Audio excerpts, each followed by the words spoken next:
Talk upright. I don't know. It's just kind of a little too close for comfort to be lying down talking to y'all. I don't really like that.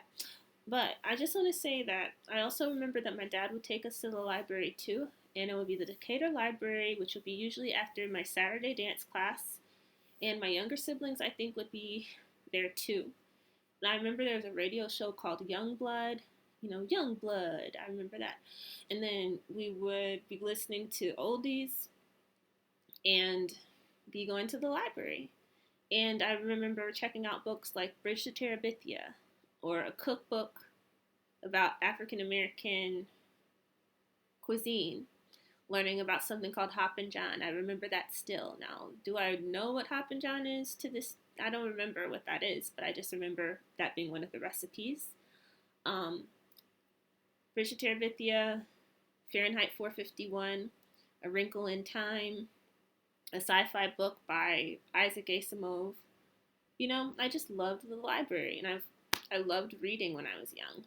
Um, and now I actually still like reading a lot.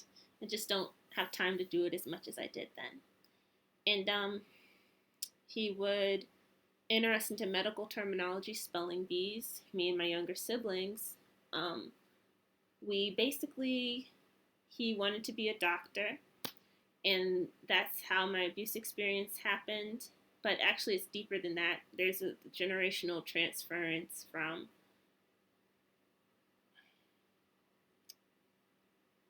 I don't know how to say it because it's still stuff to work through, but stuff can be pinpointed to kind of show that this would kind of be a transference. And at the same time, it still has hurt me.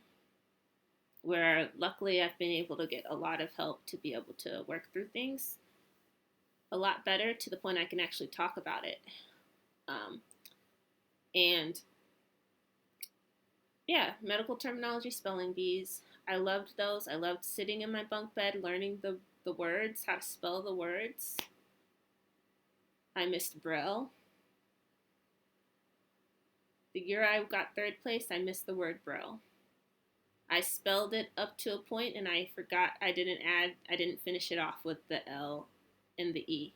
I think I did like Brail. Um, what else? For physics, chemistry, and biology, homework. He would drive from where he was living, just somewhere around East Point or something, and bring me books that he would use to teach his students. And, you know, it's real sad that, or it's sad that my father taught like young kids and um, had this sickness, and also he helped me. These books helped me to understand better a topic that the books I had were difficult to understand. And all of this I like, science and STEM and all of this, or like, I mean, I have an interest to see because I never really saw that I had this capacity. But I think that's what kind of like counseling helps to see the ways in which you've blocked out yourself through pain you've experienced. And I'll go into that more deeply as I'm blogging. But also, one other thing. Did I have something else to say? Yeah, he didn't treat my older siblings properly and would talk about them because they were not his biological children. And meanwhile, we still didn't have like birthday celebrations or graduation acknowledgments of good job and or birthday gifts, So there's worthlessness that can be pinpointed.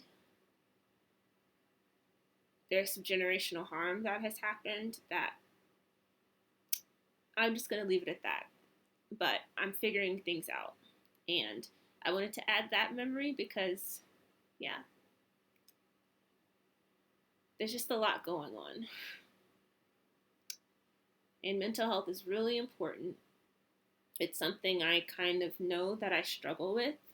Um, to the point I shouldn't feel so comfortable talking to a camera more than I feel talking to people in my day-to-day life. But also at the same time, in these times, I don't think that's actually that necessarily bad of a thing. But also before these times, it's actually been something that, yeah. Okay, so let me go now. Thank you. Bye.